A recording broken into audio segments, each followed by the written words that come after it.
time, can you hear me?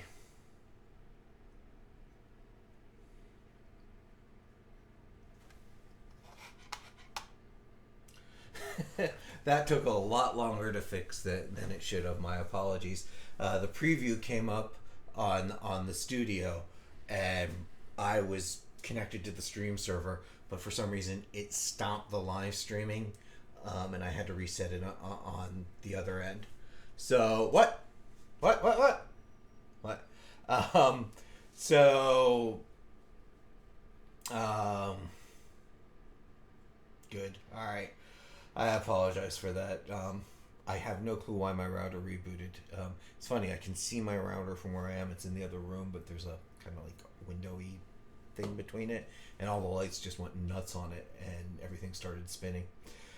But we should be back in operations here. I am not repeating what I started with. It was a kind of a philosophical idea that ended up looking like that in drawing.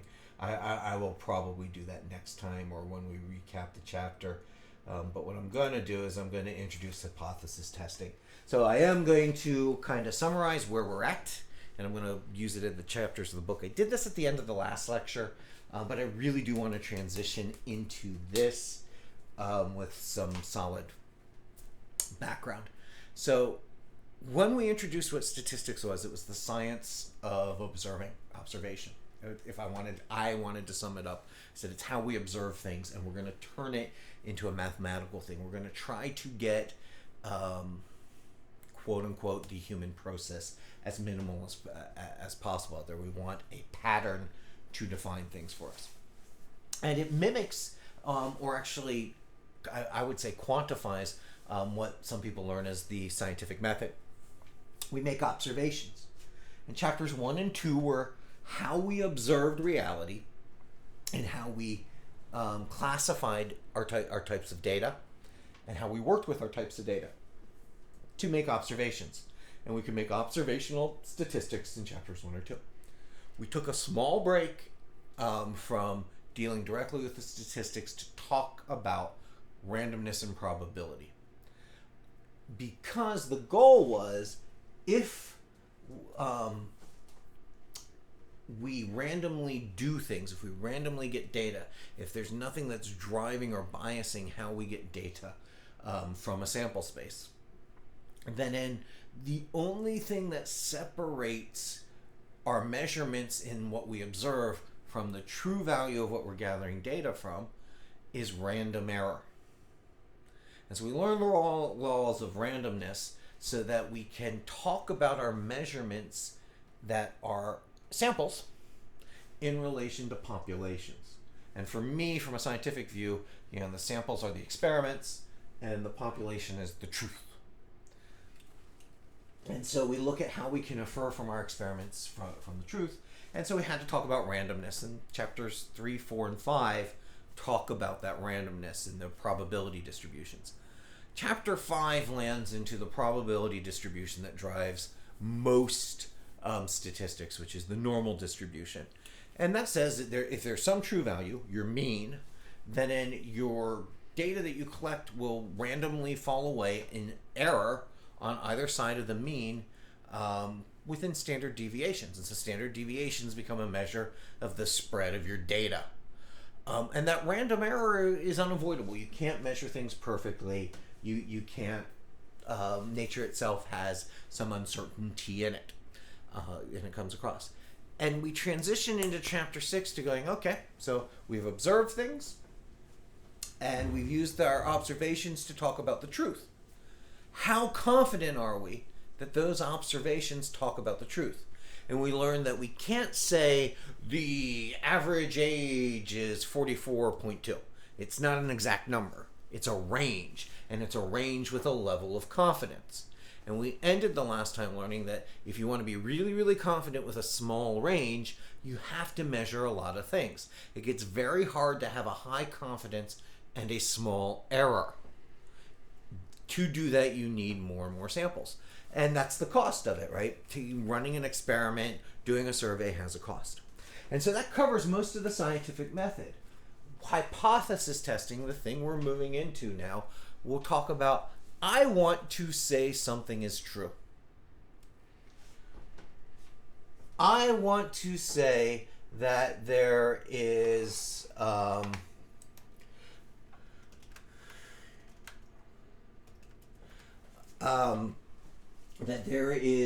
new truth. Well, I've got to be able to use statistics to talk about that truth and to be able to accept my hypothesis or not.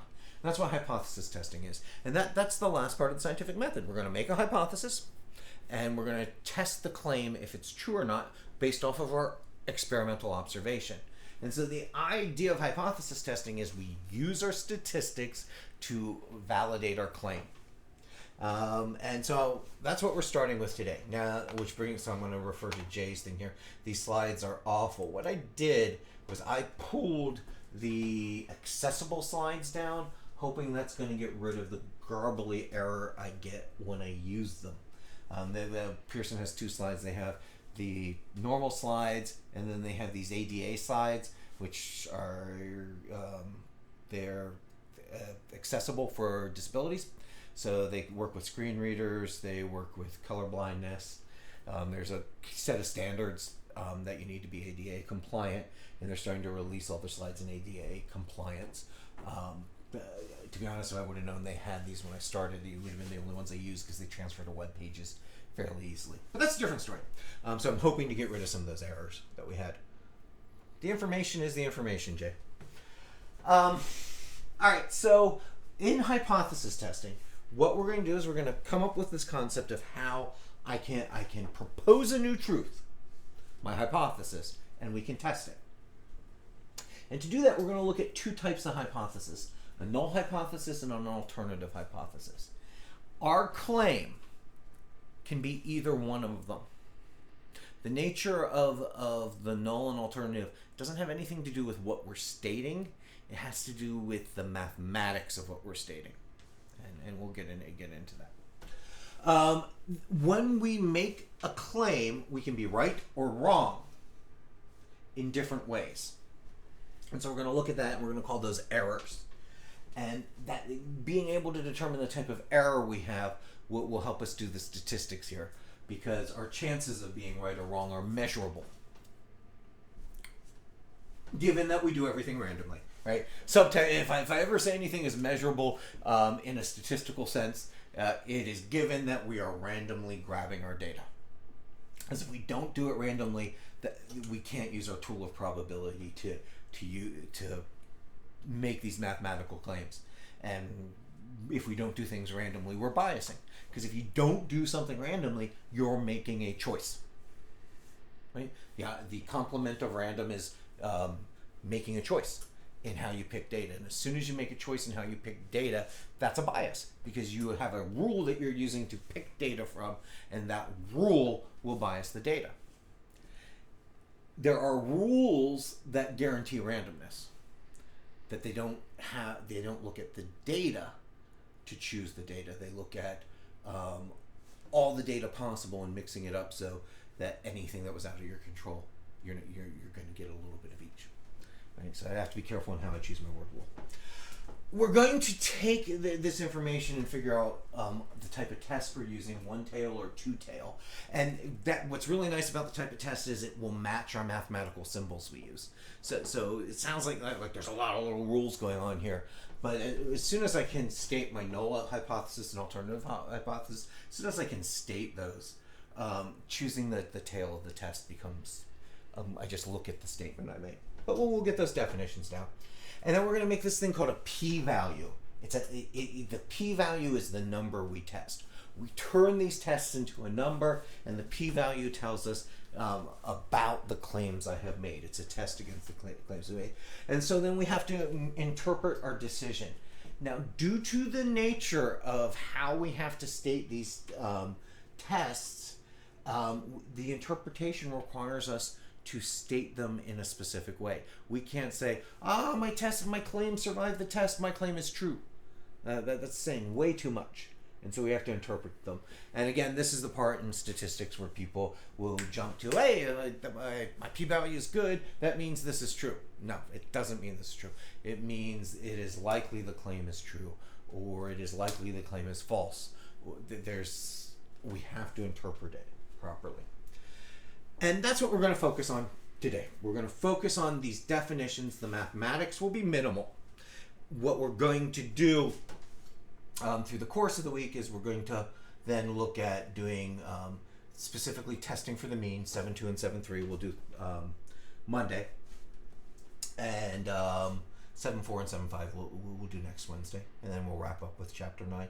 Chapter 9's fairly quick. So let's...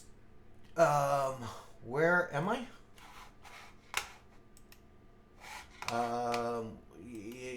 So Bill is asking me, where am I? Do you mean physically or on the slide? I am in Chapter 7, Section 1, and I'm giving an overview of where that is at. I am standing on my porch, which is enclosed physically. So I'll answer that both ways. If we need something more, I'm on slide 5.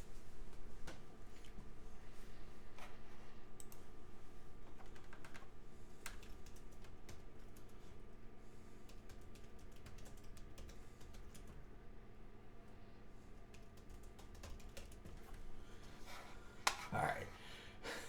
If Bill has a follow-up to that, I'll go from there.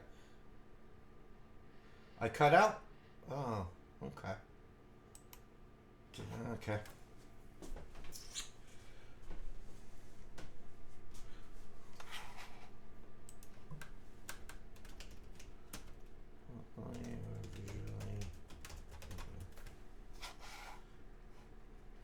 I've still got a good connection back to the YouTube server, and I actually have it in a separate browser. I can see it with the delay. It's still moving forward. That's my test. Okay, cool. Technology! Alright. So, this thing we call a hypothesis test is going to be a process. Yeah, that's going to be the difference in the connections. That's why so Julian said he hasn't had any problems and Bill had a problem. So, there's two types of problems that can happen. It's from me to YouTube and from YouTube to you. And so what I do is I have a monitor here that shows me the strength of my connection up to YouTube. Right now it's behind the slide window I have. I can get it off to the side and I can see that. As long as that shows it's going good, it's okay. I can also open this up in another web browser so I can see the connection from YouTube back. If all of those are good, I know the problem is sometimes locally, which means it's getting recorded on the YouTube side good. It's kind of the things I'm juggling here as I'm learning this process, but we'll get there. All right, I'm going to plow through. What I'm going to do is I'm going to plop all this up on YouTube. If we lose anything in there, we'll have it recorded, but I'll plow through. So a hypothesis test is a process that uses our sample statistics to test a claim that we're going to make about a population parameter. Right? And I want you to understand, population parameters are some truths. Right? We've been calling them means. We've been calling them standard deviations and variance. We've been calling them proportions. We've been finding ways to measure them. But I want philosophically underneath this all, when we're talking about the population, we're talking about some truth that we're trying to measure. Now, the example the book uses is about car manufacturers making a claim that their car gets 50 miles per gallon. I used to have a Geo Metro. I think it was the only car I ever remember that had a 50 mile a gallon MPG in it. And to be honest, they changed the standard of measuring miles per gallon.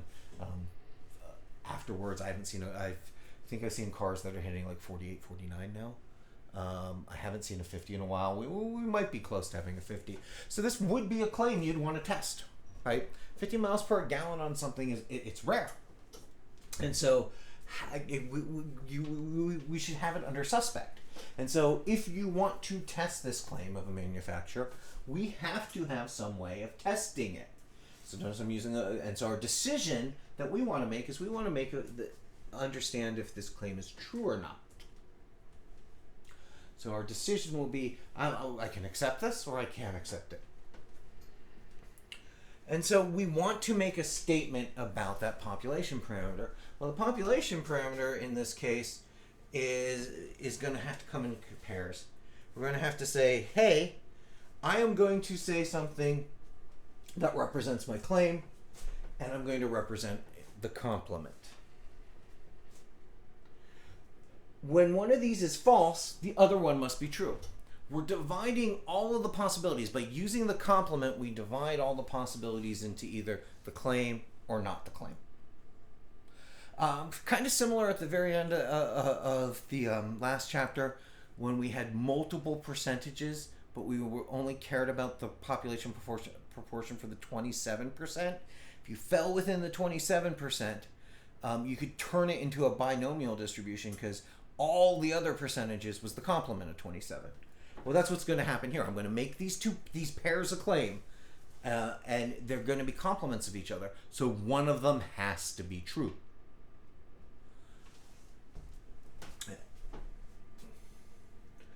And so we're going to call one the null hypothesis or the alternative hypothesis. And we're going to structure them in a way that has a mathematics to them. Either can be the original claim. So a null hypothesis, something about how it does animations. It knocks down the mathematical symbols. A null hypothesis, we put a little zero down on the bottom. Null means nothing. And the Fisher, who worked on these statistics as a scientist, initially wanted the null hypothesis to be the thing that would require no change. And so when he initially did it, the null hypothesis was nothing changes. But when the mathematics of it worked out and it's been used, it has a specific mathematical thing, which it has an equal sign. And so null hypothesis has an equal sign, a less than or equal to, or a greater than and equal to. And it's actually very important that it has the equal sign. That's a definite boundary in mathematics. There is no, I'm going to jump over to the slide here because this has mathematical significance. And I remember getting into an argument with another professor of why the statistics come out slightly differently if you don't apply these properly. When I say, if I have a real number line and I say mu is equal to 5, there's one value, one spot. It has a definite line to it. Well, if I say that the mean is greater than or equal to 5, and it's all of these values. All right, this might be indefinite. It can go on all the way up to infinity, but this boundary here has a definite proportion to it. It stops at a point. If I say mu is greater than 5, I don't have the equal sign to it. That boundary is hazy, right? I can have 5.001. I can have 5.00001. I can have 5.0000001. I can keep getting closer and closer and closer. I can infinitely pack values in there. And that indefinite on the boundary makes a difference mathematically.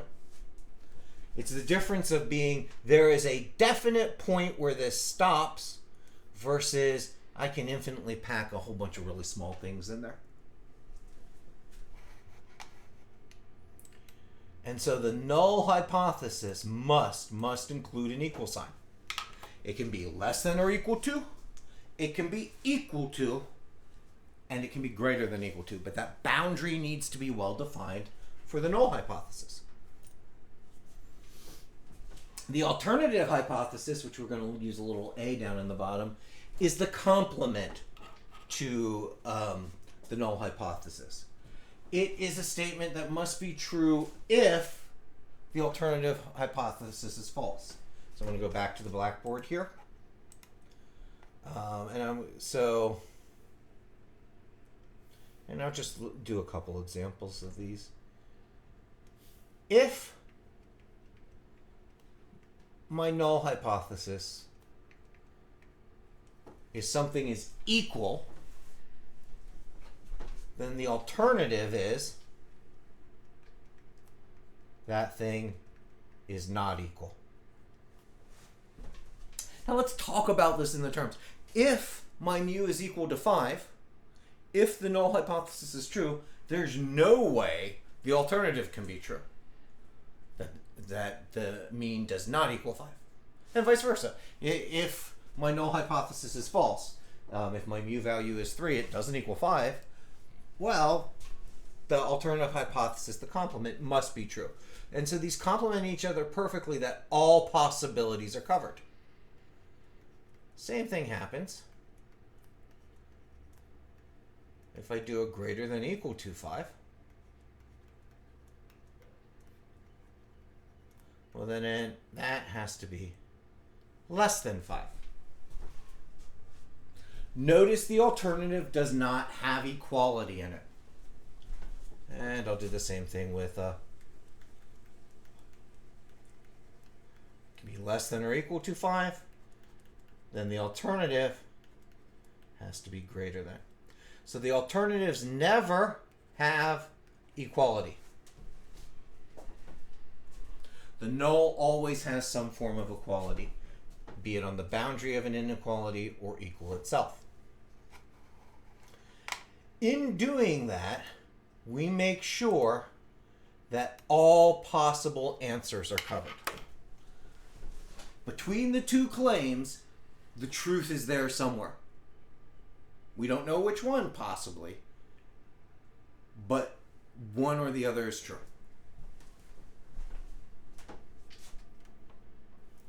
And this sums up, if we're making a claim about a population parameter, from a verbal statement to a mathematical statement, here are all the possibilities. And that's what I wrote out. I used 5 instead of k. I used a specific number. But these are all the possibilities. Please, just get in the habit, if you see a h sub naught, your null hypothesis, you want some type of equal sign in it. And if it's your alternative, there will be no equal signs in the greater than or less than, and you'll have a not equal sign if your null has equal. But when you do your calculations, our assumption will always be that that boundary is true. So in all of these, we're going to assume that the boundary is true or mu equals k when we do our mathematical test. So no matter if we're looking at less than or equal to, or greater than or equal to, or equal to, when we go to test the mathematics of it, we test the boundary where mu equals k. All right.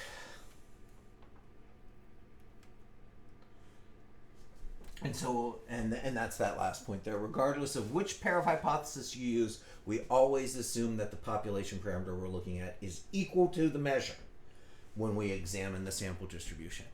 So at least our test will always be the same. We're going to look at our population parameter equal to that boundary value.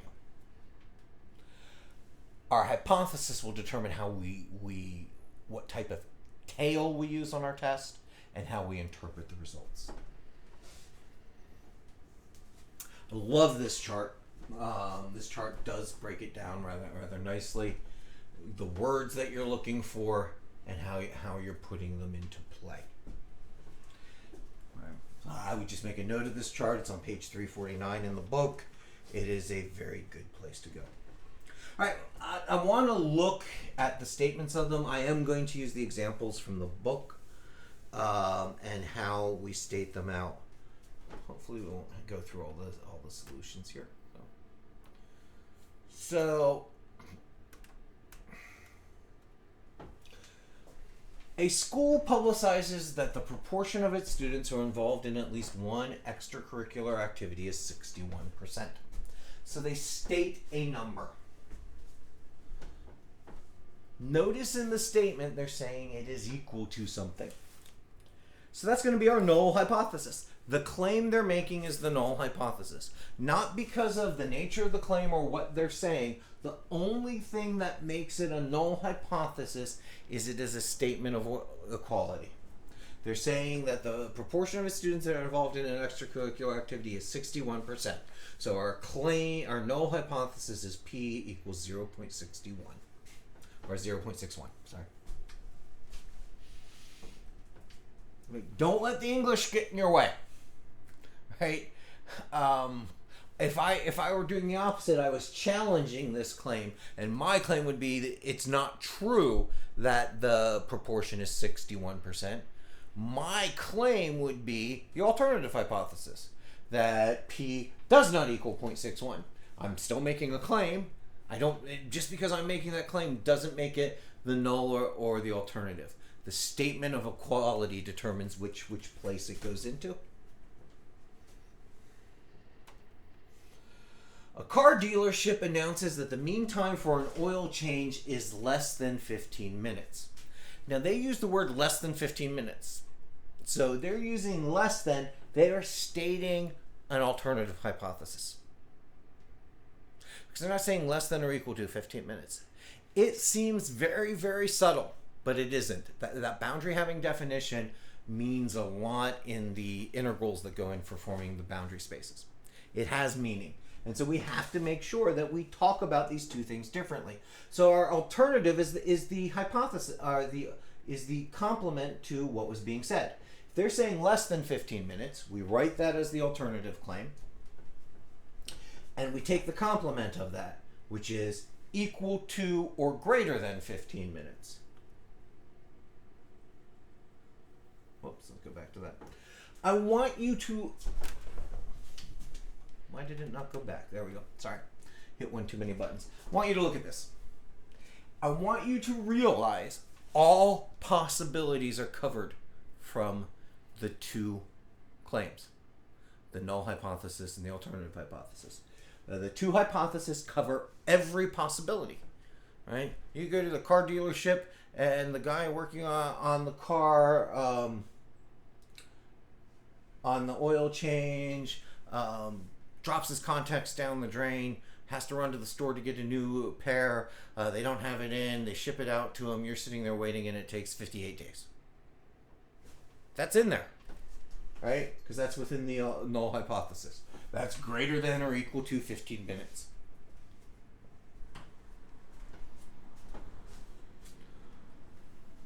Guy goes in there, and the oil falls out of your car instantly, puts the bolt back on, pulls the filter out, puts it back in, fills it up, takes about 2 minutes to go through. You got a 4-minute oil change. That's in there because that's the less than 15 minutes. I can't think of a number that would be measurable that isn't met by the two hypotheses. All possibilities are covered. And that's the purpose of stating them like this. In fact, if we go back to our rule of probability and we define a complement, if probability was 100% guaranteed, right, is a 1, and if the probability of an event, its complement is 1 minus the probability of the event, well, the two events add up to 100%, add up to the 1. We're guaranteeing something would happen. And that is the crux of making all of this work. It just falls into that part we all hate, turning English language into math, right? Which is why I'm taking my time going through this. A company advertised that the mean life of its furnaces is more than 18 years. Notice they didn't say equal to or greater than, so it's an alternative hypothesis. Their claim is the alternative. The complement of that is the null, which is less than or equal to 18 years. And if we look at how they fill the number line, and this is what I mean about all possibilities being covered, that the null hypothesis includes the equality. It includes the boundary dot here. It includes the dot. And the alternative is everything else. And so here in equality, the alternative is either side of that with greater than or equal to. And we're able to fill the sample space. We're able to talk about all possibilities. Well, one of these things is true. The alternative is true or the null is true. And so no matter which one is true, we're going to assume that the equality condition in the null hypothesis is true, right? And so by making that assumption, we're either going to be right or wrong. So when we perform this test, we can either reject the null hypothesis, notice the wording here, or we can fail to reject the null hypothesis. And so Fisher, when he was designing this concept and made the null hypothesis the thing that you would do with minimal work, if you reject it, you have done work. If you fail to reject it, nothing changes. But notice the word. It doesn't say that we're saying the null hypothesis is true. We're not going to make a claim of truth. We just haven't been able to reject the null hypothesis.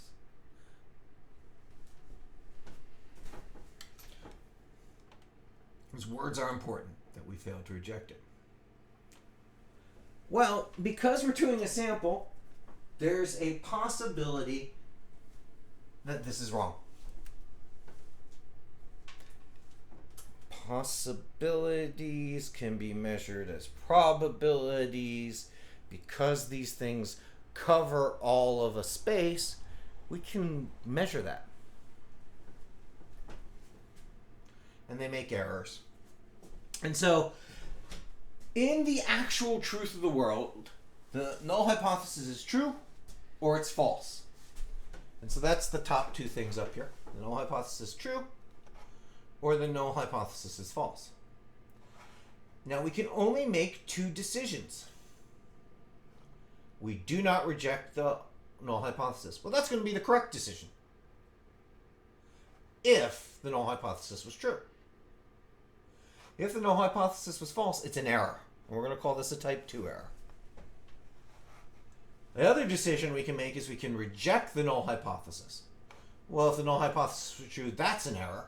We're going to call that a type 1 error. And if the null hypothesis was false and we reject it, we did the right thing.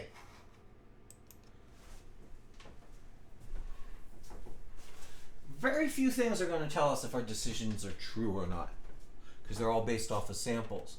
So what we need to be able to do is to figure out how to calculate what are my chances of getting different types of errors. And so a type 1 error occurs if the null hypothesis is rejected when it's true. And a type 2 error occurs if the null hypothesis is not rejected when it's false. We're only making one decision that has two choices. We're either rejecting the null hypothesis or we're failing to reject it. But there are 4 possible outcomes. And so we have to measure those outcomes. All right, so let's find our error in this. Sorry, I'm kind of going through with my book here is going through.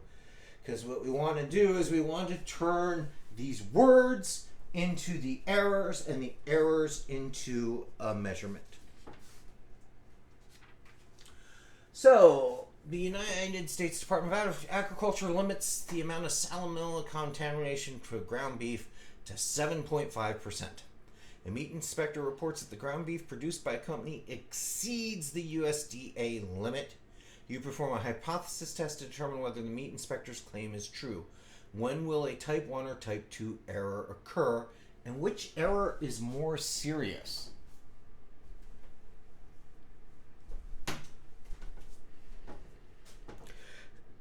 So, what is the claim?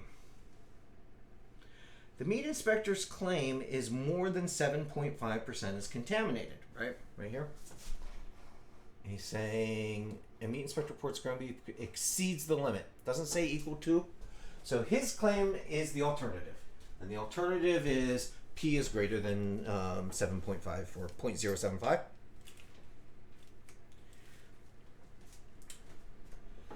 The alternative to that, the complement of that, which would be the null hypothesis, is P is less than or equal to 0.075. And that's what we have here. Okay, so we're going to run a test on the claim.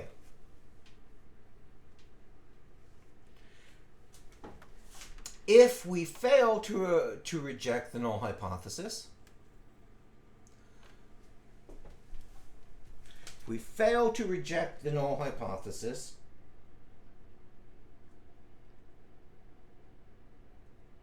and the null hypothesis is true,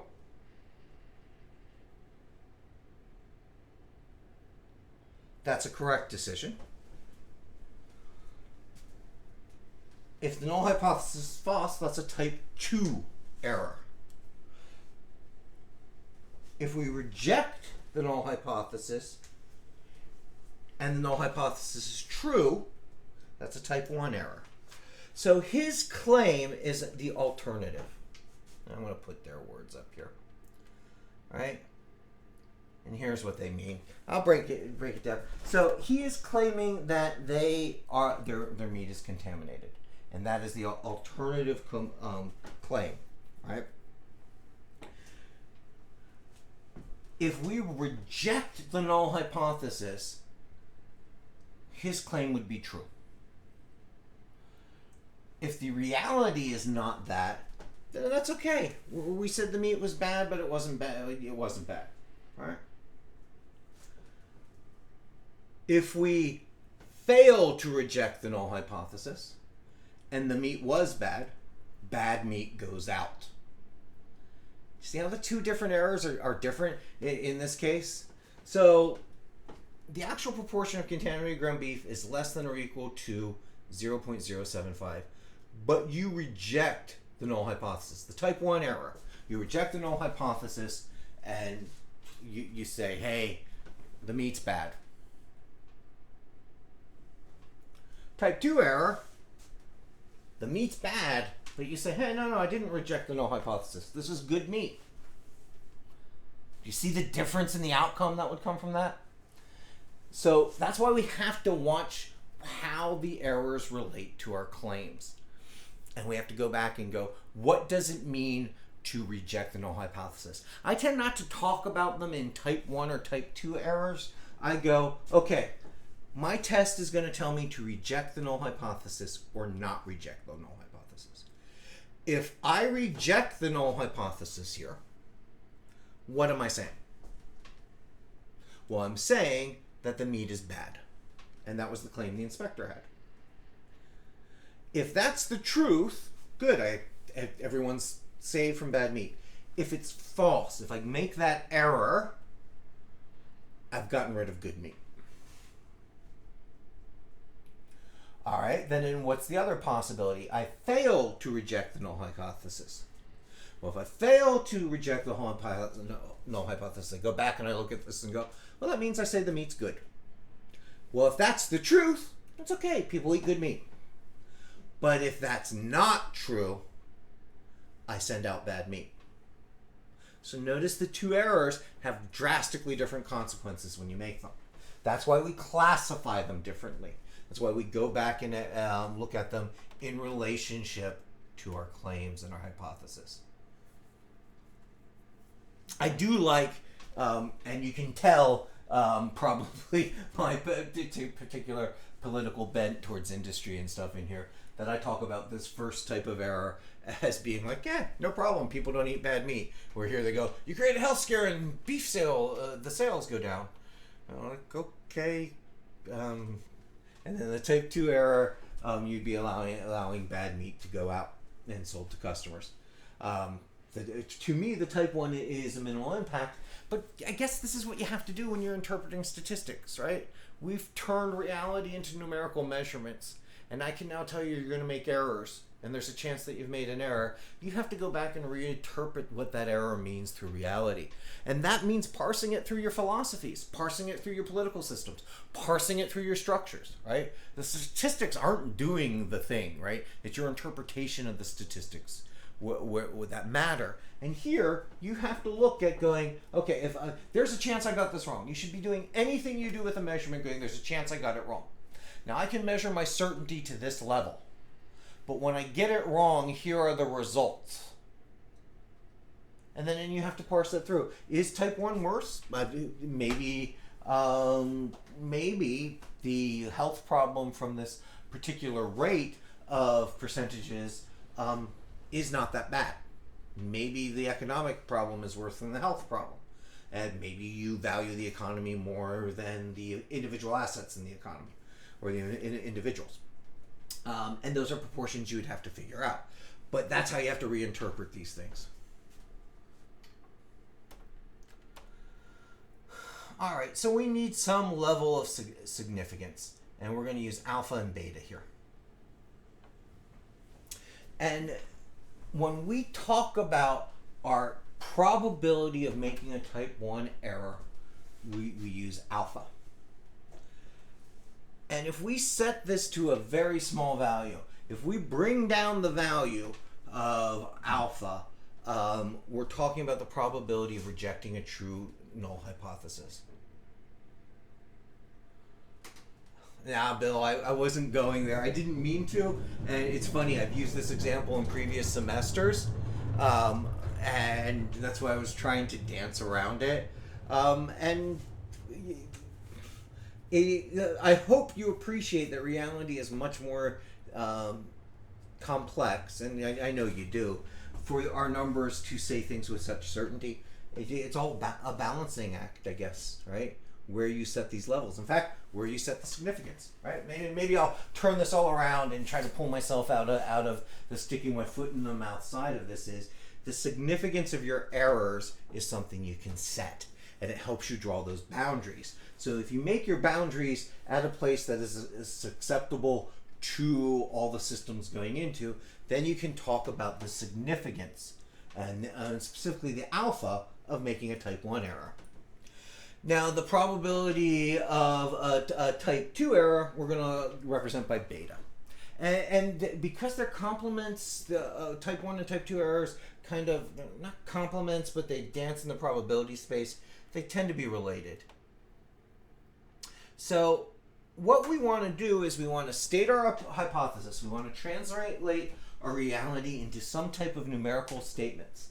The ones that have the equalities are going to be our null hypothesis, and the ones that have our inequalities are going to be our alternative hypothesis. We take some random sample from the population and we calculate the sample statistics. The statistics is compared with that parameter in the null hypothesis. We compare ourselves to the mu, right? And we assume the null hypothesis is true, and we convert that test statistic to a z-score, a t-score, or a chi-squared score. I haven't done chi-squared. We'll be doing the z's and t's here. Not a huge difference in chi-squared, but not within the stuff we're looking at. And so that standardized test makes us make our decision. So we've converted these words into two statements, and we turn those statements into a test. And the statements are mathematical. Right. And so here are the scores we're going to look at. So if we want to know the mean of a population parameter, we're going to test with the sample average. That's what this says here. And if we want to know the percentage, we test with the population proportion. And if we want to know the standard deviation, we test with the sample standard deviation squared.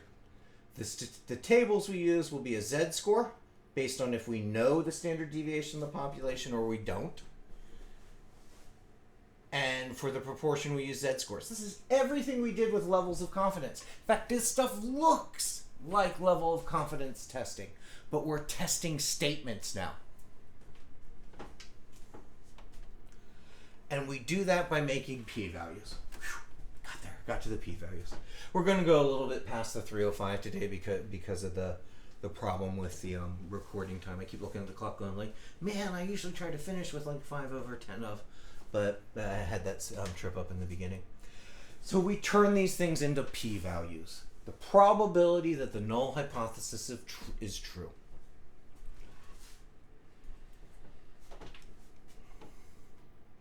And that leaves us with three types of tests.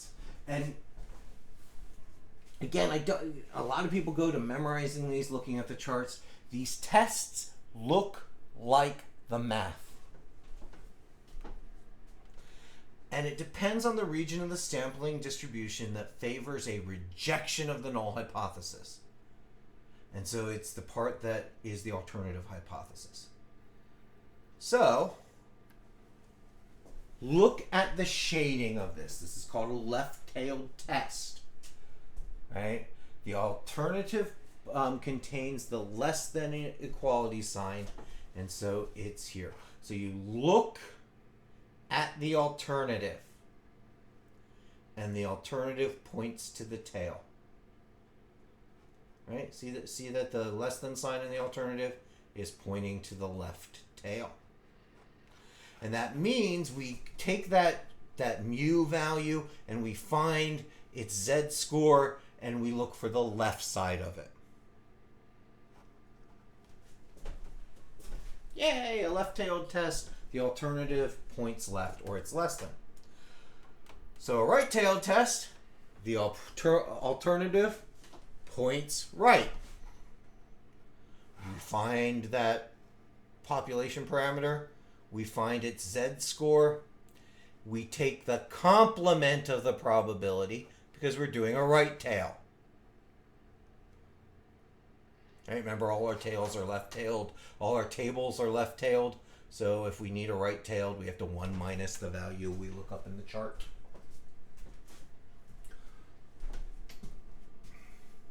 So what happens when you have an equal sign? Well, an equal sign is in the middle. And so a not equal is a two-tailed. The equal sign represents the stuff in the middle.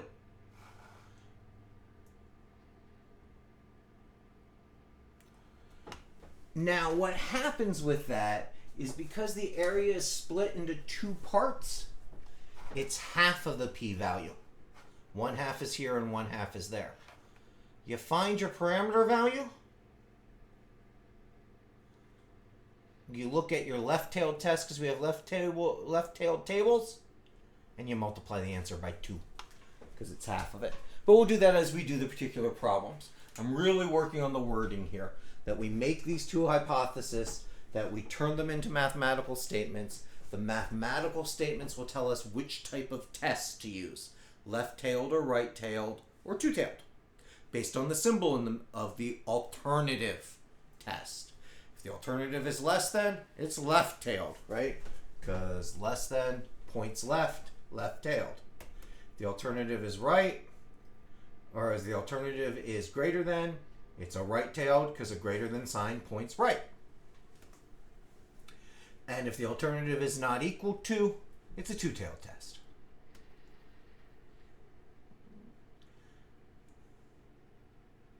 And this is how we identify claims. And I think, let's see here. I want to walk on the interpretation. I want to see how many examples I have here in this. I just have this one. All right. I think I have this one. No, there's 3 different claims here, and they're for each different type of test. I'm just going to look at the last one here. So let me skip down to the last one. All right, you can look at these individuals. All right, so this was the furnace one we had back before. It's saying that their mean life of its furnace is more than 18 years. So more than 18 is an inequality. I'm not saying 18 or more. I'm not saying the life of the furnace is 18 years. I'm saying it's more than. So the alternative hypothesis. Hey, oh, there's my pen. H of A is mu is greater than 18, and that's my claim. So my null hypothesis is mu is less than or equal to 18.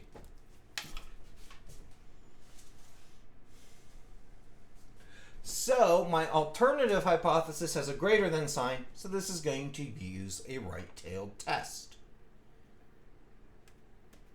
And there we have it. So we're interpreting our stuff and setting it up so that we can compare our parameters, and the p-value area is going to be on the right side of this because our alternative is a greater than claim. So to make a decision, the p-value we get, we're going to compare to the alpha value we set. We set a confidence value. We set a level of test with alpha. So I'm going to jump back a lot of slides here. A lot of slides. The level of significance. We set the alpha. All right. I think most statistics use an alpha of 5%, 0.05. But you set what the probability of rejecting a true null hypothesis is. You set that. You set a level of how significant your test is going to be. You then use the test statistic, the right tail or the left tail test, to calculate a p-value, and you're going to compare the p-value to the level of significance you set. Sorry, jumping back through the slides to get there to that. Just wanted to show where the alpha was. If our p-value is less than or equal to alpha, you've rejected the null hypothesis.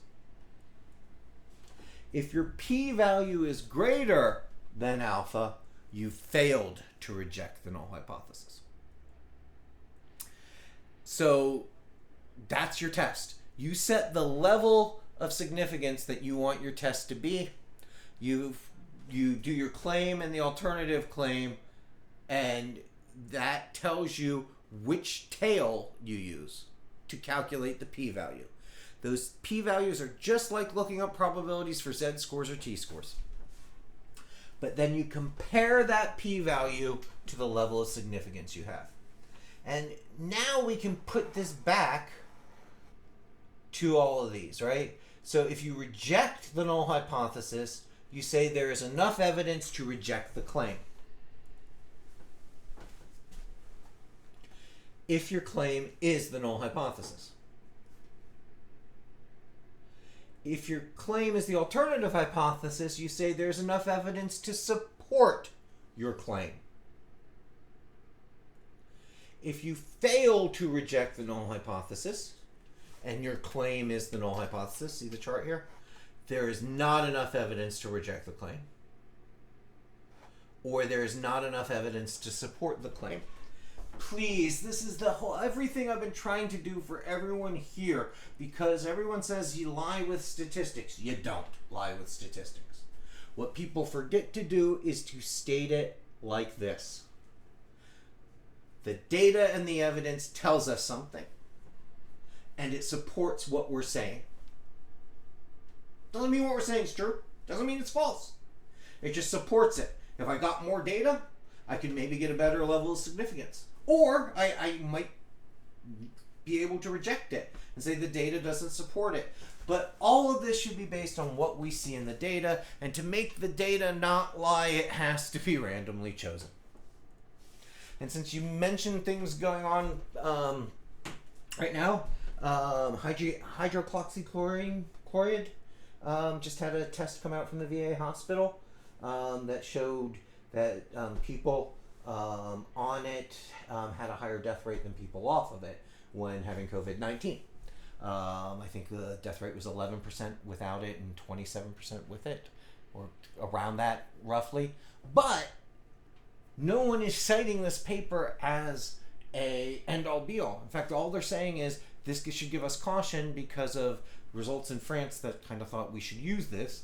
It's saying that we need to do more research. And the reason they can't say that is because they couldn't randomly choose the patients.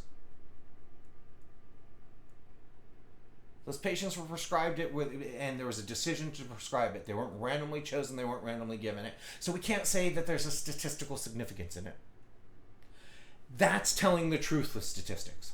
That's saying we've observed this, but we have a problem. There's a bias in it. When you rush to a report that says something and you don't detangle it or you don't give it randomness, you're stuck with the bias of whatever made the decision there.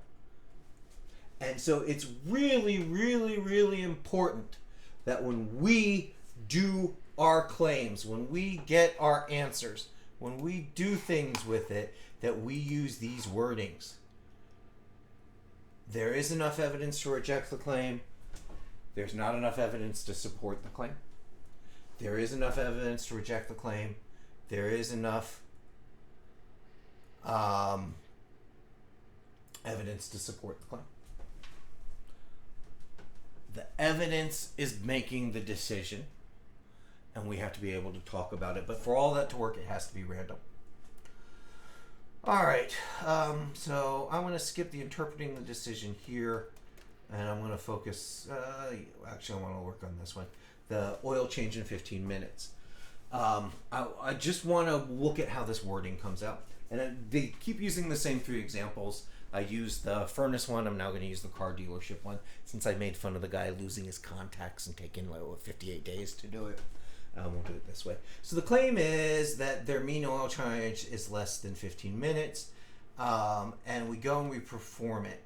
And so you fail to reject the null hypothesis. So if you reject the null hypothesis, there is enough evidence to support the dealership's claim. Because the dealership's claim was the alternative, right?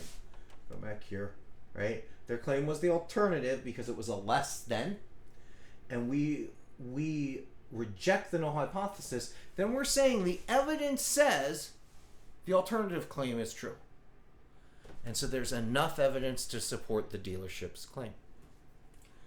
If we fail to reject the null hypothesis, the evidence is suggesting the null hypothesis is true. And so we should say there's not enough evidence to support the dealership's claim.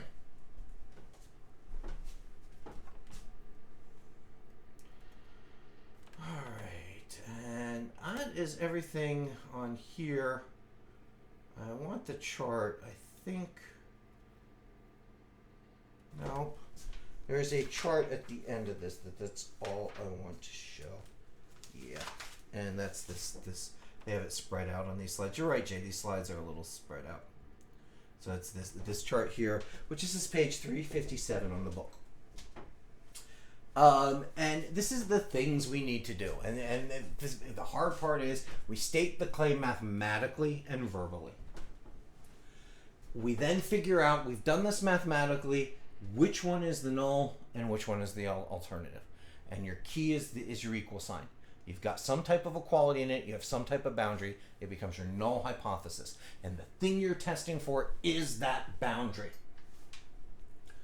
Then you set your level of significance, your alpha value, and you determine the distribution you're using, assuming that the null hypothesis is true.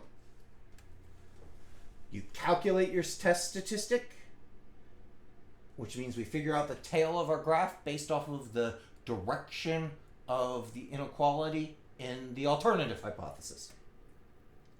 That lets us find a p-value. If the p-value is less than or equal to the level of significance, you reject the null hypothesis. If the p-value is greater than the level of significance, you fail to reject the null hypothesis. And you write a statement to interpret that, saying the evidence either supports the claim or the evidence does not support the claim. There is enough evidence to support the claim. There is not enough evidence to support the claim. That's the wording you use. That is what statistics are. Statistics are not are a way of having the evidence go through. And these 7 steps we're going to keep coming back to as we focus on choosing the particular statistics. So notice, we didn't really math out here, right? I tried to warn you on this. This was definitions. You got a little word heavy here. A lot of excitement from me on that. Sorry about that. But the key is what we're going to say and how we say it. In the setup, in the interpreting reality into our mathematical language, we look for the equal sign.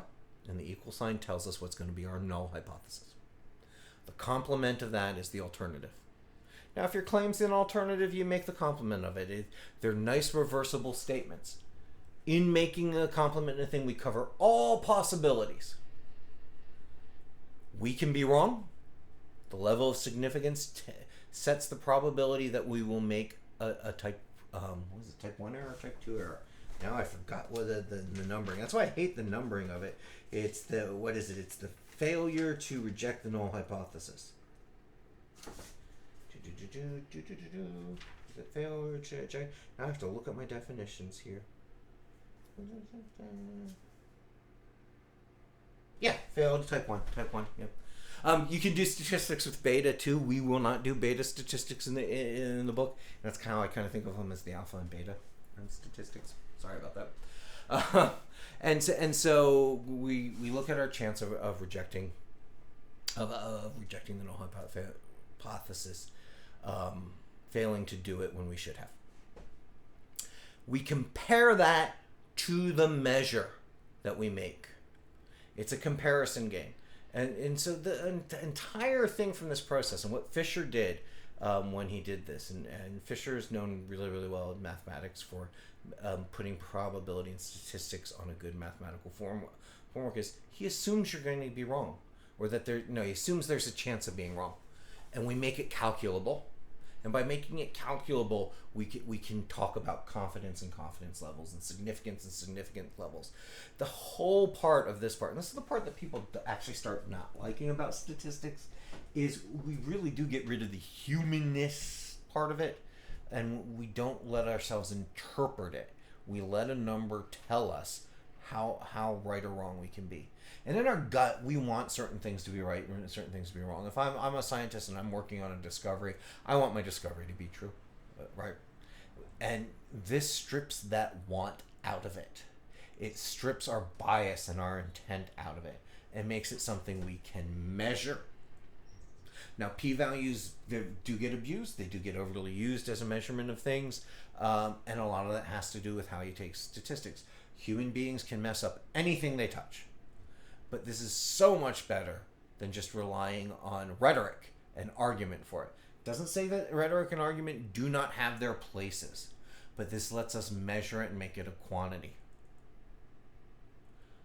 Read through this stuff, play with the homework problems that I have tried to give in the homework, a lot of problems that let you start making the alternative and the null hypothesis.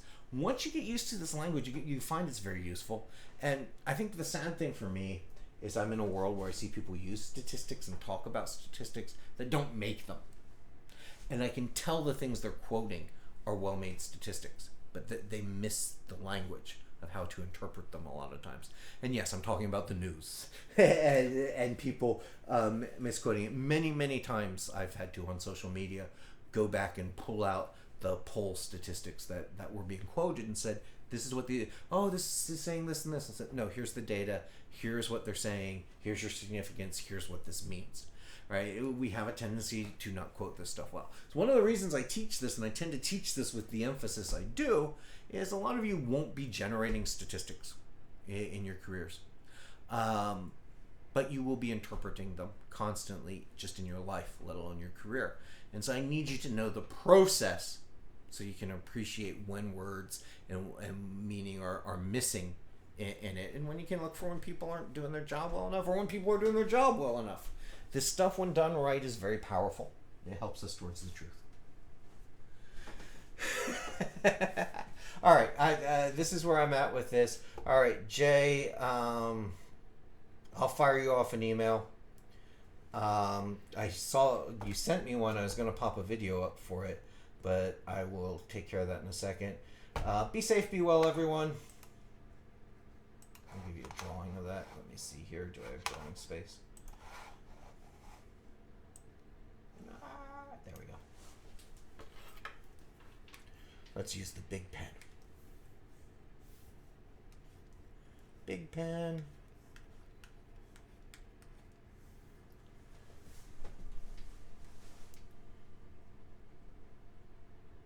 Last day is the 11th.